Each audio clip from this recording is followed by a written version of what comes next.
In the 21st century, humans are likely to make a serious bid for immortality. Struggling against old age and death will merely carry on the time-honored fight against famine and disease, and manifest the supreme value of contemporary culture, the worth of human life. We are constantly reminded that human life is the most sacred thing in the universe. Everybody says this: teachers in schools, politicians in parliaments, lawyers in courts, and actors on theatre stages. The Universal Declaration of Human Rights, adopted by the UN after the Second World War, which is perhaps the closest thing we have to a global constitution, categorically states that the right to life is humanity's most fundamental value. Since death clearly violates this right, death is a crime against humanity, and we ought to wage total war against it. Throughout history, religions and ideologies did not sanctify life itself. They always sanctified something above or beyond earthly existence, and were consequently quite tolerant of death.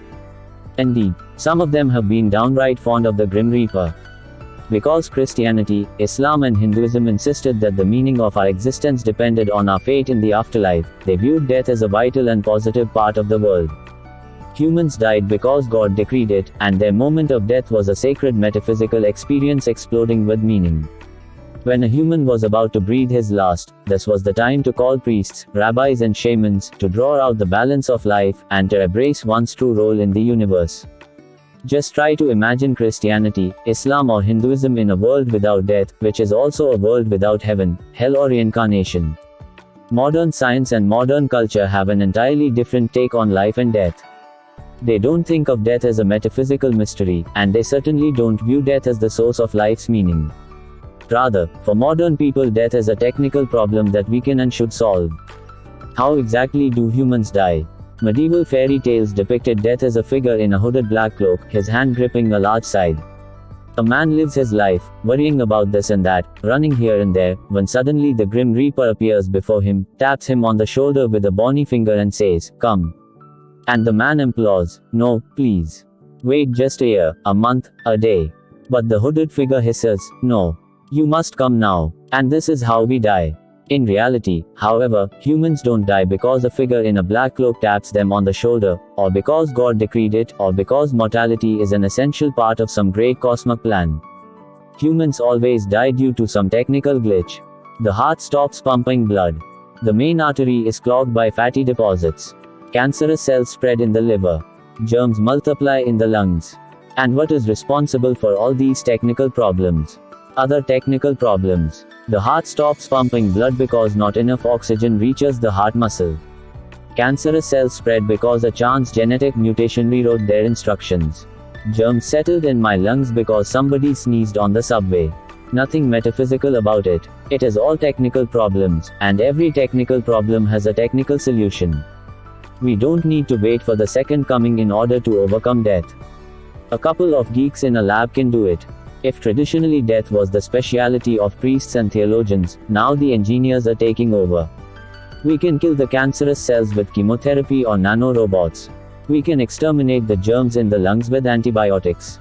If the heart stops pumping, we can reinvigorate it with medicines and electric shocks, and if that doesn't work, we can implant a new heart. True, at present, we don't have solutions to all technical problems. But this is precisely why we invest so much time and money in researching cancer, germs, genetics and nanotechnology. Even ordinary people, who are not engaged in scientific research, have become used to thinking about death as a technical problem. When a woman goes to her physician and asks, "Doctor, what's wrong with me?" the doctor is likely to say, "Well, you have the flu, or you have tuberculosis, or you have cancer." But the doctor will never say, "You have death." And we are all under the impression that flu, tuberculosis and cancer are technical problems, to which we might someday find a technical solution. Even when people die in a hurricane, a car accident or war, we tend to view it as a technical failure that could and should have been prevented. If the government had only adopted a better policy, if the municipality had done its job properly, and if the military commander had taken a wiser decision, death would have been avoided. Death has become an almost automatic reason for lawsuits and investigations. How could they have died? Somebody somewhere must have screwed up. The vast majority of scientists, doctors and scholars still distance themselves from outright dreams of immortality, claiming that they are trying to overcome only this or that particular problem. Yet because old age and death are the outcome of nothing but particular problems, there is no point at which doctors and scientists are going to stop and declare, "Thus far, and not another step." We have overcome tuberculosis and cancer, but we won't lift a finger to fight Alzheimer's. People can go on dying from that. The Universal Declaration of Human Rights does not say that humans have the right to life until the age of 90. It says that every human has a right to life, period. That right isn't limited by any expiry date. An increasing minority of scientists and thinkers consequently speak more openly these days, and state that the flagship enterprise of modern science is to defeat death and grant humans eternal youth. Notable examples are the gerontologist Aubrey de Grey and the polymath and inventor Ray Kurzweil, winner of the 1999 U.S. National Medal of Technology and Innovation. In 2012, Kurzweil was appointed a director of engineering at Google, and a year later Google launched a sub-company called Calico whose stated mission is to solve death. 26 Google has recently appointed another immortality true believer, Bill Maris, to preside over the Google Ventures Investment Fund. In a January 2015 interview, Maris said, "If you ask me today, is it possible to live to be 500, the answer is yes." Maris backs up his brave words with a lot of hard cash. Google Ventures is investing 36% of its $2 billion portfolio in life sciences startups, including several ambitious life-extending projects. Using an American football analogy, Maris explained that in the fight against death, we aren't trying to gain a few yards. We are trying to win the game. Why? Because, says Maris, it is better to live than to die. 27 Such dreams are shared by other Silicon Valley luminaries. PayPal co-founder Peter Thiel has recently confessed that he aims to live forever. "I think there are probably three main modes of approaching death," he explained.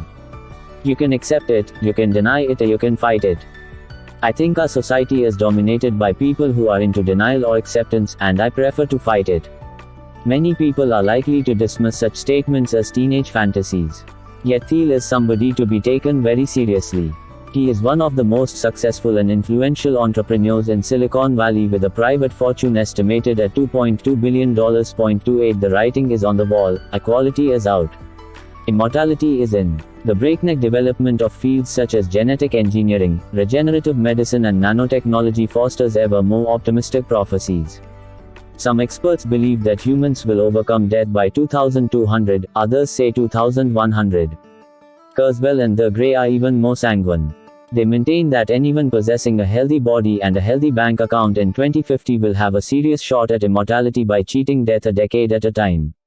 According to Kurzweil and de Grey, every 10 years or so we will march into the clinic and receive a makeover treatment that will not only cure illnesses, but will also regenerate decaying tissues, and upgrade hands, eyes and brains. Before the next treatment is due, doctors will have invented a plethora of new medicines, upgrades and gadgets. If Kurzweil and de Grey are right, there may already be some immortals walking next to you on the street, at least if you happen to be walking down Wall Street or Fifth Avenue. In truth, they will actually be immortal, rather than immortal. Unlike God, future superhumans could still die in some war or accident, and nothing could bring them back from the netherworld. However, unlike us mortals, their life would have no expiry date. So long as no bomb shreds them to pieces or no truck runs them over, they could go on living indefinitely. Which will probably make them the most anxious people in history. We mortals daily take chances with our lives, because we know they are going to end anyhow. So we go on treks in the Himalayas, swim in the sea, and do many other dangerous things like crossing the street or eating out. But if you believe you can live forever, you would be crazy to gamble on infinity like that. Perhaps, then, we had better start with more modest aims, such as doubling life expectancy.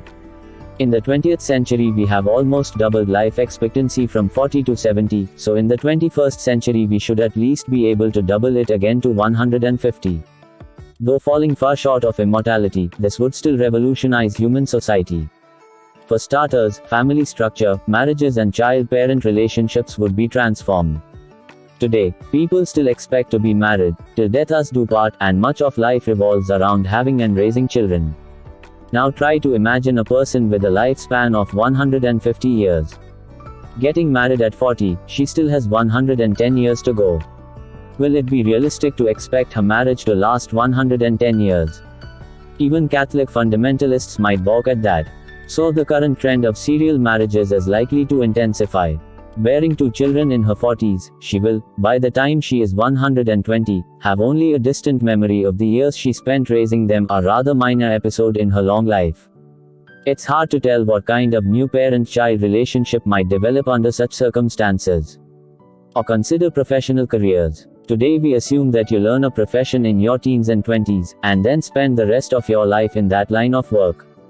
You obviously learn new things even in your 40s and 50s, but life is generally divided into a learning period followed by a working period. When you live to be 150, that won't do, especially in a world that is constantly being shaken by new technologies. People will have much longer careers, and will have to reinvent themselves again and again even at the age of 90. At the same time, people will not retire at 65 and will not make way for the new generation with its novel ideas and aspirations. The physicist Max Planck famously said that science advances one funeral at a time. He meant that only when one generation passes away do new theories have a chance to root out old ones. This is true not only of science.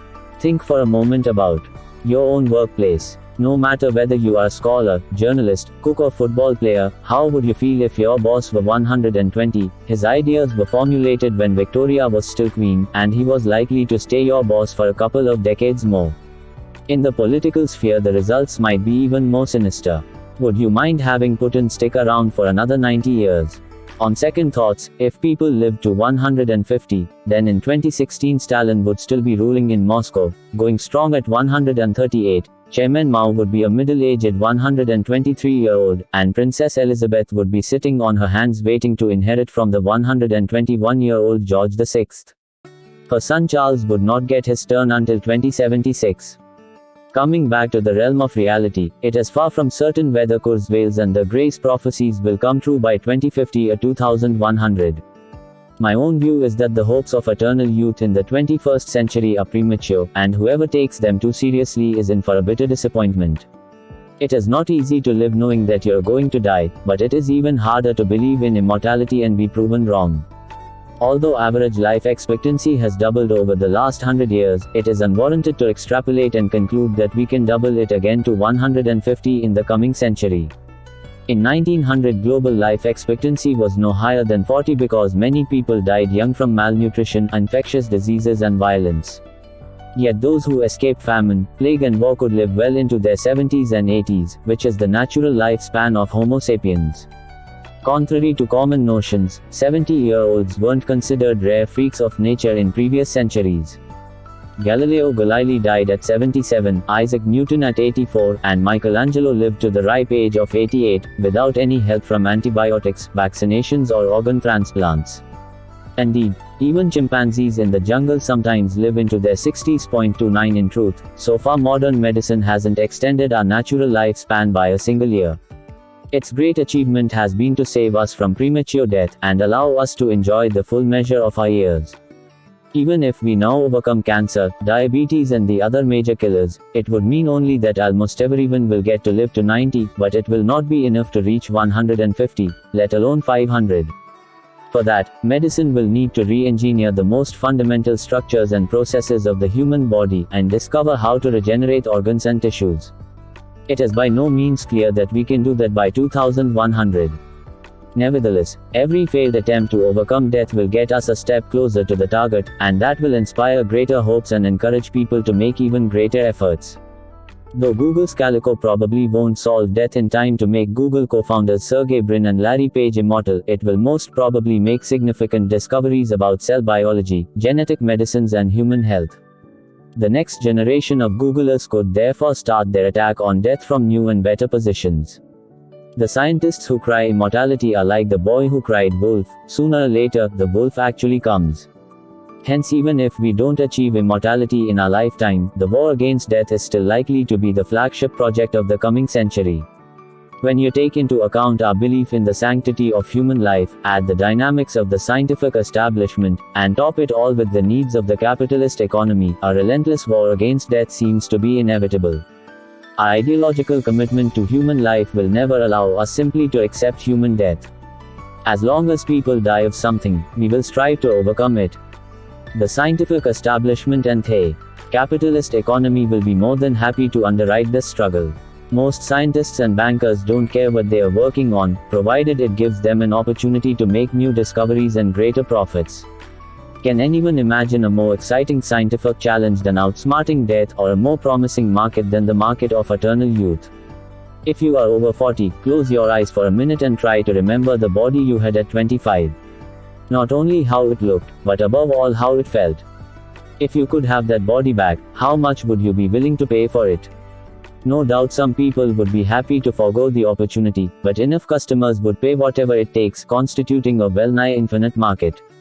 If all that is not enough, the fear of death ingrained in most humans will give the war against death an irresistible momentum.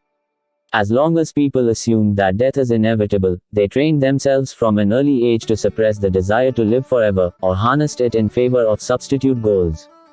People want to live forever, so they compose an immortal symphony. They strive for eternal glory in some war, or even sacrifice their lives so that their souls will enjoy everlasting bliss in paradise. A large part of our artistic creativity, our political commitment, and our religious piety is fueled by the fear of death. Woody Allen, who has made a fabulous career out of the fear of death, once asked if he hoped to live on forever through the silver screen. Allen answered that, "I'd rather live on in my apartment." He went on to add that, "I don't want to achieve immortality through my work. I want to achieve it by not dying." Eternal glory, nationalist remembrance ceremonies, and dreams of paradise are very poor substitutes for what humans like Allen really want: not to die. Once people think, with or without good reason, that they have a serious chance of escaping death, the desire for life will refuse to go on pulling the rickety wagon of art, ideology, and religion, and will sweep forward like an avalanche. If you think that religious fanatics with burning eyes and flowing beards are ruthless, just wait and see what elderly retail moguls and aging Hollywood starlets will do when they think the elixir of life is within reach. If and when science makes significant progress in the war against death, the real battle will shift from the laboratories to the parliaments, courthouses, and streets. Once the scientific efforts are crowned with success, they will trigger bitter political conflicts. All the wars and conflicts of history might turn out to be but a pale prelude for the real struggle ahead of us, the struggle for eternal youth.